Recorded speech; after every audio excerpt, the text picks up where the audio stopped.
The following is a DW Ancient Egypt production. In the last episode, the Assyrians sacked Thebes, the jewel of Amun in the ancient world. They looted the temples and laid waste to the treasury. The Assyrians nominally held Egypt, but Tanutamun was secure in Napata.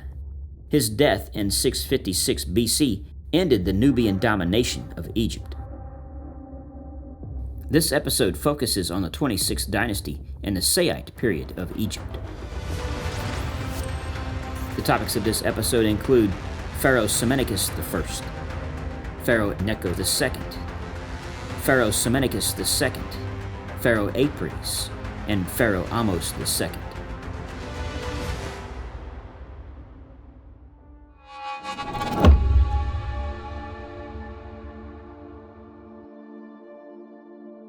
After Necho I was killed during the Nubian campaign to free Egypt from the Assyrians, the rule passed to Necho's son, Psammetichus I. He begins the 26th dynasty, during which the kings ruled from the city of Sais.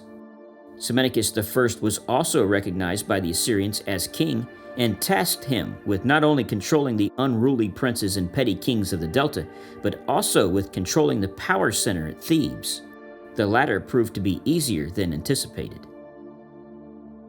The great noble Mentuemet was still a major player in Thebes, and he allied himself with Psammetichus' daughter, Princess Nitocris I. Back in 656 BC, Psammetichus had dispatched a large naval fleet to Thebes and compelled the existing god's wife of Amun to adopt his daughter as her heiress. The current holder, Shepenwepet II, along with Amunerdis II, both adopted Princess Nitocris I, who would hold this office for the next 70 years. The secular and religious ties held the state together while Psammetichus turned his attention to the Delta and the local princes who opposed his reunification of Egypt. He conscripted a great army, bringing the mercenaries from the Mediterranean world, many of them Greeks and Carians. Psammetichus I's reign of over 50 years experienced a return to stability in the old religious values. Outside influences, both artistic and trade, came into the country as never before. There was also a great renaissance in indigenous traditions that returned to Middle and Old Kingdom forms of art. In 653 BC, Psammetichus took advantage of Assyria's internal problems and quietly detached his kingdom from Assyria while keeping friendly relations. The gradual Assyrian collapse, however, was leaving a dangerous power vacuum among the Babylonians, the Medes, and the Scythians. The Babylonian king, Nabopolassar, created havoc in 629 through 627 BC, advancing as far as southern Palestine before he was finally held back. Psammetichus, realizing the potential danger for Egypt of an Assyrian collapse, actually assisted Assyria against the Babylonians in 616 BC, but was unable to save the capital city.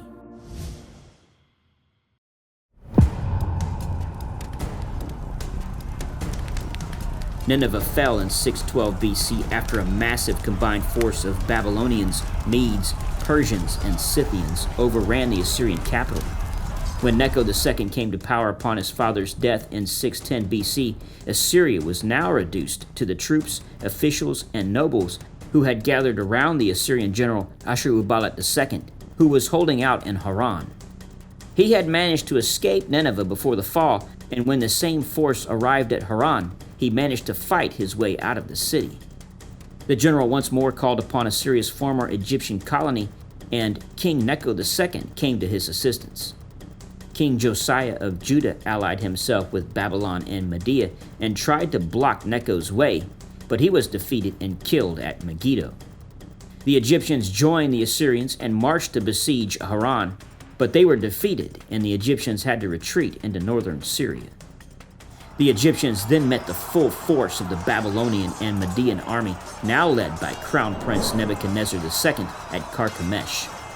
The combined Egyptian and Assyrian forces were destroyed. Assyria ceased to exist as an independent power, and Egypt had to retreat, while Syria and Phoenicia were brought under the control of Babylon. At some point during the Syrian campaign, Necho II initiated, but never completed the ambitious project of cutting a navigable canal from the Pelusiac branch of the Nile to the Red Sea. Necho's canal was the earliest precursor of the Suez Canal. Necho II also formed an Egyptian navy by recruiting displaced Ionian Greeks. This was an unprecedented act by the pharaoh, since most Egyptians had traditionally harbored an inherent distaste and fear of the sea. The navy which Necho created operated along both the Mediterranean and the Red Sea coasts. Necho II constructed warships, including triremes.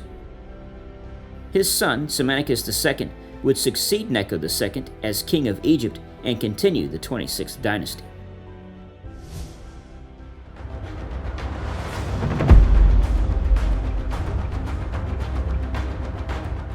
Psammetichus II would rule for only 6 years. During that time, he led an expedition into Nubia in 592 BC, marching as far south as the Third Cataract. This was the first confrontation between Egypt and Nubia since the reign of Tanutamun, and was likely initiated to destroy any future aspirations the Nubians may have had to reconquer Egypt. The Egyptian army advanced to Kerma and the capital city of Napata in a series of fierce battles where they looted its temples and destroyed the royal Kushite statues. As a result, the Nubians decided to shift their capital further south from Napata to the city of Meroe. Curiously, Psammetichus II did not capitalize on this victory. His troops retreated back to the First Cataract, and Elephantine continued to be the southern border of Egypt. During this campaign south to Nubia, his soldiers carved an inscription on the leg of the colossal statue of Ramses II at Abu Simbel.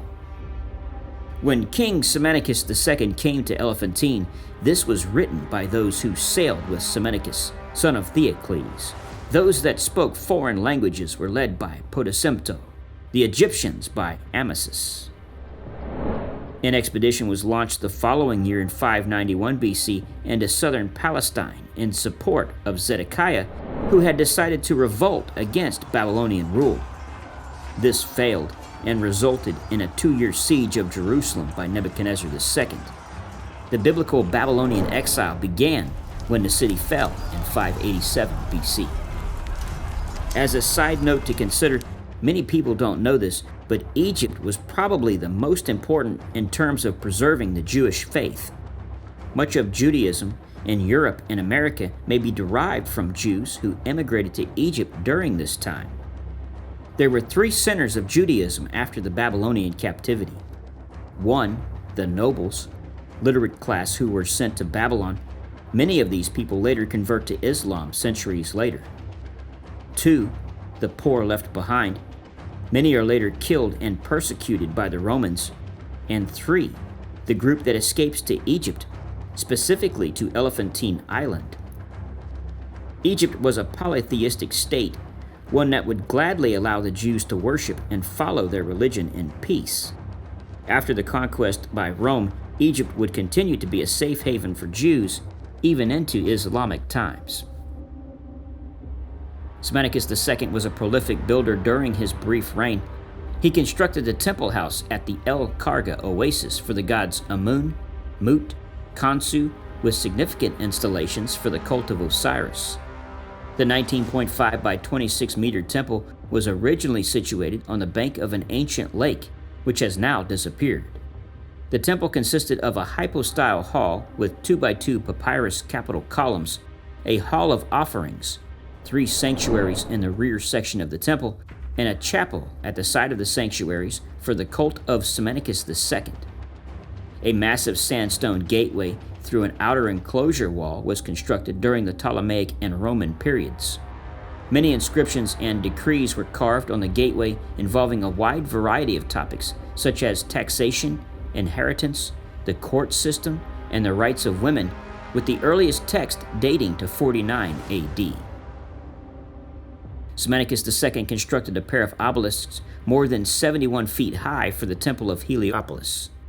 The first emperor of Rome, Octavian Augustus, had one of the obelisks, now known as the Obelisk of Montecitorio, brought to Rome in 10 BC. It had probably been thrown down during the Persian invasion in 525 BC. Psammetichus II also constructed a kiosk on Philae Island. This kiosk represents the oldest known monument on the island and consisted of a double row of 4 columns, which were connected by screen walls.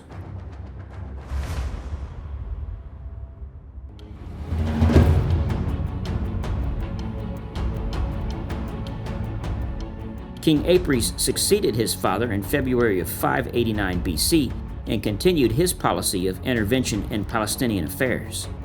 His reign, however, was fraught with internal problems. In 588 BC, he dispatched a force to Jerusalem to protect it from Babylonian forces sent by Nebuchadnezzar II. His forces were quickly crushed, and following an 18-month siege, Jerusalem was destroyed. His unsuccessful attempt to intervene in the politics of the Kingdom of Judah was followed by a mutiny of soldiers from the strategically important Aswan garrison. While the mutiny was contained, Apries then attempted to protect Libya from incursions by Dorian Greek invaders, but his forces were defeated. When the remainder of the army returned home, a civil war broke out in the Egyptian army between the indigenous troops and the foreign mercenaries. Apries sent General Ahmose II to quiet the Egyptian army. Upon his arrival, the Egyptians threw their support to Ahmose II, and they declared him king in 570 BC. Ahmose II had been a highly successful general and had previously led the Egyptian forces in Nubia in 592 BC. When Apries heard about the military coup, he fled to Babylonia. Prior to his bad military decisions, Apries had erected an obelisk at Sais, which was later moved by the Roman Emperor Diocletian in the 3rd century AD. It was originally placed at the Temple of Isis in Rome, but was later moved to the front of the Santa Maria sopra Minerva Basilica in Rome. In 567 BC, Apries returned to Egypt, backed by a Babylonian army to reclaim the throne. He should have stayed in Babylon. During the battle with Ahmose II, Apries was killed and the Babylonians were routed. The victor nonetheless observed the proper rituals and had the body of Apries buried at Sais with full military honors. Ahmose II then married Apries' daughter to legitimize his claim to the throne.